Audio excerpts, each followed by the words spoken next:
This is your USMNT Abroad midweek update from February 19th to February 22nd of 2024. Hi, if you're new here, I'm Filippo, and welcome to Tactical Manager TV, and welcome to the US Men's National Team Abroad series, where every single Monday we update you on how the Yanks did abroad over the weekend. And obviously, this is not the weekend recap, this is the midweek recap that we do occasionally on Fridays, updating you on how the Yanks did abroad during the midweek, which is usually Monday through Thursday. And look, I tried my best to get everyone to click on this video, and if you did, thank you. It was very tough to come up with a charming title, you know, a hype USMNT Abroad title. Over the weekend, big things usually happen, so it's a lot easier to do so, but nothing massive happened during the midweek, but there's quite a bit to talk about. It's weird because a lot happened. You're going to see in the episode, there's a lot to talk about, but there wasn't like a Pulisic brace or anything big happening, a hat trick or anyone scoring and things happening for me to put a hype title, but there's a lot to talk about regardless. And I also want to say thank you for hitting the like button in this video, which you probably already did without me even requesting. And thank you everyone that keeps joining our Patreon account as it continues to grow. I did buy Copa America tickets, so we might add that to the giveaways along with the jerseys. The jersey that I'm currently wearing, the 1950 USMNT replica retro jersey, is one of the giveaways. So you can join Patreon if you like. The link's on the description. Thank you everyone that already joined. And don't worry, I'm not going to be giving away this specific jersey because nobody deserves to get a jersey with my sweat on it. Or do they? Okay, I'm getting off topic here. Let's start the episode.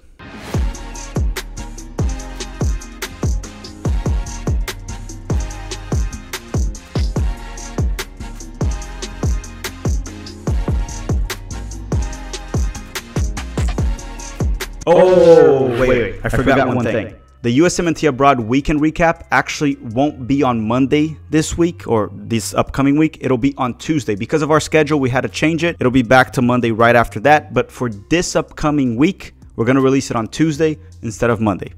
Back to the video. So why don't we start with the Americans that play in the Champions League, which it's only 3 of them and they all play for the same team. It's the PSV boys, Ricardo Pepi, Serginho Dest, and Malik Tillman. And on Tuesday, Dest and Tillman both started for PSV during their 1-1 home draw with Borussia Dortmund in the Champions League round of 16.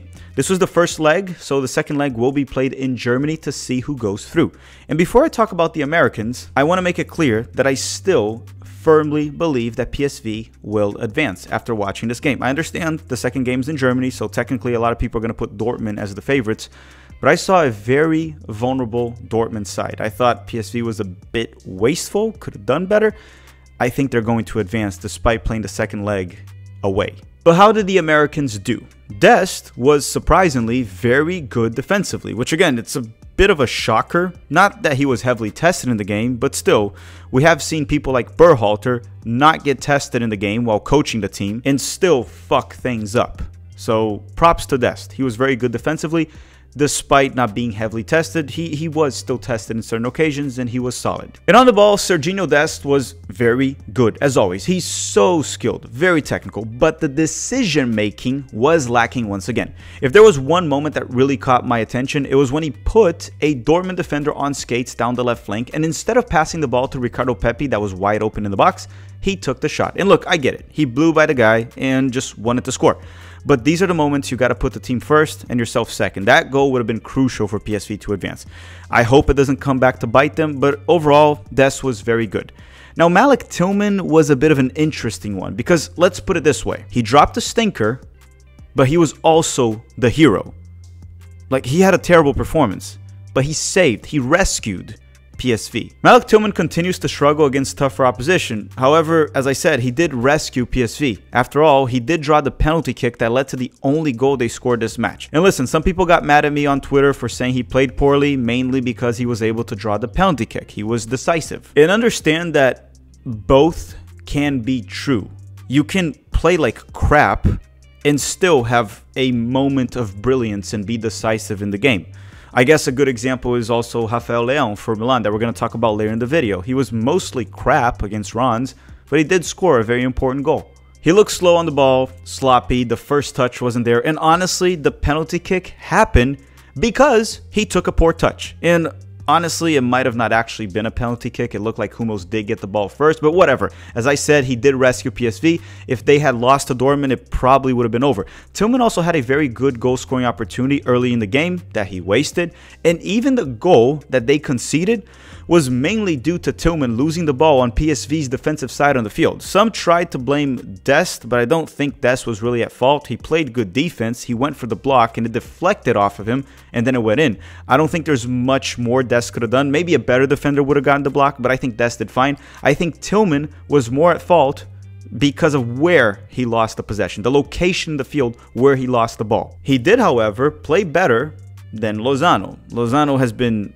terrible for PSV this season. I wouldn't be surprised if Lozano is back in Liga MX or maybe in Major League Soccer by 2026. Speaking of Lozano, Pepi was subbed in to replace Chucky Lozano, and it was sort of weird because it almost seemed like Pepi was playing as a left winger, and Pepi didn't do much, but he did help set up Dest, and you know, the play that I mentioned earlier in the video, that Dest shot instead of passing it back to Pepi, that started with a combination play between Pepi and Serginho Dest. Now, look, before we continue, I want to bring up a quote that Matt Hummels said after the game, and quote him, this is him saying, not me. I saw a very beatable Eindhoven here today that I think will be beaten by a team that is more controlled, strategic, and dominant with the ball. Okay, you guys heard that?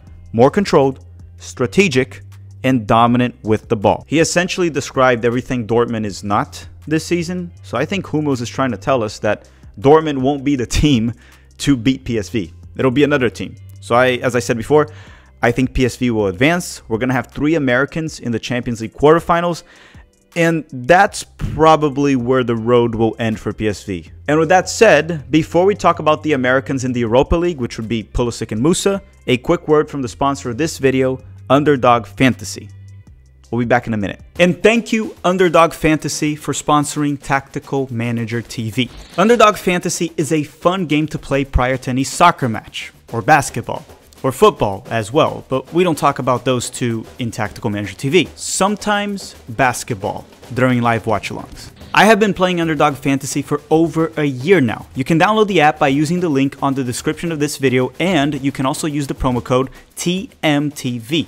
And Underdog will be matching your first deposit for up to $100. And in the process, you'll be helping the channel avoid bankruptcy. The game I mainly play is called Pick'em. You just click on it, scroll to the soccer section, and pick a player for a specific match and select the stats that you believe will be lower or higher. It's very easy to play, but be smart about your picks because it's not easy to win. I'll be playing some Underdog Fantasy during some match live streams or match live watch-alongs, so stay tuned for that, as I will be forced to cheer for a player or root against him. Now, I am a professional hater, so I'll probably be rooting for the player's downfall. Once again, don't forget to use the promo code TMTV and use the link on the description of this video. Thank you, Underdog Fantasy, for sponsoring the channel. Now we have the Americans that play in the Europa League, and there's only 2 of them, and they both play for Milan. And they are Yunus Musah and Christian Pulisic. And on Thursday, Pulisic and Musah both started for Milan during their 3-2 loss to Rennes in the Europa League. With this 3-2 loss, Milan still advanced with a 5-3 win on aggregate. So I guess that's what really matters. And here's what I don't get. Over the weekend in the Serie A, a tournament that still matters very much for Milan, every single point matters, so they stay top 4 and qualify to the Champions League, Pioli rested most of their starters, which I guess it made sense because they had played during the midweek, but I thought he rested them and he was going to rest them again in the Europa League to focus on the Serie A because they came into this match with a 3-0 lead in the Europa League. And if he put the reserves or a rotation squad, they probably would have been fine and advanced anyway. The team he set up now had Pulisic and Rafael Leão starting. They were both rested over the weekend. He had to send them at halftime to try to rescue a result in the Serie A. Let's just say that Pioli is very hard to understand sometimes. I just don't understand how he's rotating this team. I don't know what he's thinking. He's tough to understand in a bad way. And I also want to add that Milan's defense gives me anxiety. But let's talk about the Americans. Pulisic had a somewhat quiet game. He was efficient, sorta, kinda, not really. Well, he was winning most of his duels. His dribbling was fairly successful, so I guess You could say he did okay in that sense, but at the same time, he didn't really produce much with it. I can't remember him having one shot this match, not even off target or blocked, nor do I remember him almost getting an assist or setting up his teammates. However, Pulisic got robbed, mugged. This was a legit crime. And the CIA has to look into this because it's international. It was in France. It happened in France. The CIA definitely has to look into this. Christian Pulisic was robbed.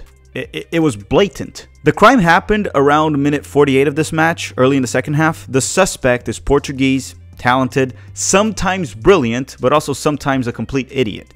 During a breakthrough, Rafael Leão dribbled down the left flank with no one on him all the way to the box, which was essentially a 1v1 at the goalkeeper with a defender catching up to him.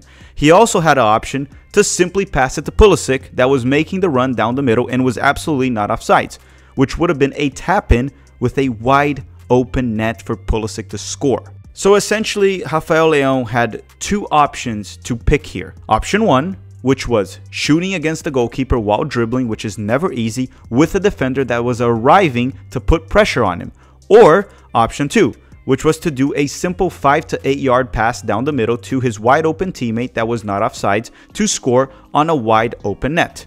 The game was 1-1 at the time, and Rafael Leão chose option 1. He 100% stole or robbed a goal from Christian Pulisic. Why? Why? And I can assure you that Christian Pulisic would have not been this selfish and would have absolutely passed the ball to Leão to give him the goal. Oh well, it is what it is. Rafael Leão is actually the perfect mix of athletic ability and technical ability. He's a world-class talent, but honestly, holy crap, his decision-making can be abysmal, and he's extremely selfish. In multiple occasions, he has shown this season.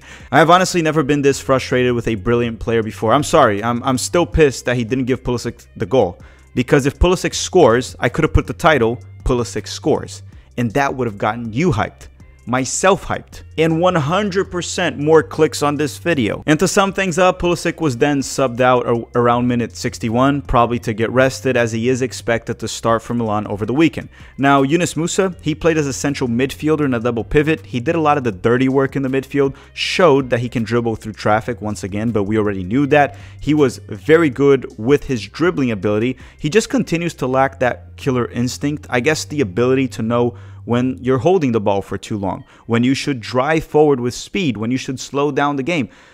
I guess it's just something that, you know, will improve over time. It seems like he just needs experience. He has the technical and athletic attributes already very well developed. He's a very talented player. Musah ended up playing a total of 80 minutes. And that's it for the Americans in the Europa League. And as I said before, Pulisic is expected to start for Milan over the weekend. Musah is expected to come off the bench. Now let's talk about the only American that played in the Europa Conference League during the midweek, and his name is Johnny Cardoso from Real Betis. And on Thursday, Johnny started and played the full 90 minutes for Real Betis during their 1-1 draw with Dinamo Zagreb. With this draw, Real Betis has now been eliminated from the Europa Conference League by losing 2-1 on aggregate. As for Johnny, he played again in a double pivot midfield, but William Carvalho was pushing high up the field, so it seemed like Johnny was the lone six at times, as he was always sitting deep. He had another steady and good performance, mostly good defensively, with 10 defensive actions, an interception, 5 recoveries. He just really struggled with his aerial duels in this specific match, even though in La Liga he's been really good in every single 50-50 duel, in the air or on the ground. It was a fine performance from Johnny, but now that they're eliminated from the Europa Conference League, the only thing Real Betis has left this season is La Liga, and hopefully they can finish top 6 to qualify to the Europa League. I don't think they'll be able to qualify to the Champions League, but that's okay. So Johnny only has La Liga games left this season. Now we're going to go through the Americans that played for their domestic league during the midweek, so not the continental competitions. There's not many of them, but we might as well go through the ones that did play. And with that said, if you made it this far in the video, please hit the like button if you haven't already. So the first one I'm going to talk about is Chris Richards from Crystal Palace. And on Monday, Richards started as a center back for Crystal Palace during their 1-1 draw with Everton in the English Premier League. And I'll say it again, Marc Guéhi is injured and will still miss some time. Until then, Chris Richards is a lock to start as a center back for Crystal Palace. They're also changing their manager, and for this game, they actually played a back three. So maybe even when Marc Guéhi is back in April, Richards could still start for them as a center back, because you know, he played a lot of games this season as a central defensive midfielder, so it is good to see Richards playing at his natural position as a center back. Next up, we have Ethan Horvath from Cardiff City. And on Tuesday, Horvath started and played the full 90 minutes for Cardiff City during their 0-0 draw with Blackburn in the EFL Championship. This was Horvath's first clean sheet with his new club. Now we have an injury update, which is bad news. It's not a performance update. And that is about Taylor Booth from Utrecht in the Eredivisie. And remember how Taylor Booth was seen on crutches over the weekend? So it turns out I have bad news, but it's actually not as bad as it could have been. So I guess we'll take it. Taylor Booth will be out for 6 to 8 weeks with a knee injury, which is a lot. That's like 2 months, but it's still less than what we expected. There was some worries of it maybe being an ACL tear, which would keep him out for 6 to 9 months. It's not, so it's not as bad as we thought, and he's out only for 6 to 8 weeks. It still sucks because he was catching good form, scoring 5 goals in 2 matches prior to the injury, but it is what it is. Taylor should be back in April, and he is also one of the players expected to be in the U.S. men's national team Olympic roster this summer. Now let's quickly go through the Americans that play in Mexico, which is also abroad. The first one being Cade Cowell from Chivas Guadalajara. And on Tuesday, Cowell started off the bench and was subbed in the 67th minute for Chivas during their 1-0 loss to Necaxa in Liga MX. It seems like Cade Cowell is struggling to become a starter for them. He's more like a super sub, but not like a super sub, like a Subway sub, like a substitution, right? Because I don't want you to get confused thinking that Cade Cowell is a sandwich. I can confirm Cade Cowell is absolutely not a sandwich. Next up, or actually the last player of this video, is Alejandro Zendejas from Club America. And on Wednesday, Zendejas started and was pulled off at halftime during Club America's 2-2 draw with Mazatlan. I heard Zendejas dropped a stinker for this one. And it was such a bad stinker that despite being dropped all the way in Mexico City, I could still smell it from Orlando. Actually, that smell, it was me. I farted. And I'm trying to blame Zendejas. And I felt guilty about it. So I'm telling you, it wasn't Zendejas. He still dropped a stinker. Just didn't smell that bad. At least not as bad as mine. Right, everyone. Thank you very much for watching. Don't forget to drop a like before you go. And if you still want to join the Patreon, the link is on the description. Hopefully you enjoyed the USMNT Abroad midweek episode. We'll see you on Monday. Actually, I forgot to tell you one thing if you made it this far in the video. The USMNT Abroad episode this Monday will actually be on Tuesday because of our schedule. So, no USMNT Abroad on Monday, it'll be on Tuesday, okay? Thank you very much for watching, and have a great day.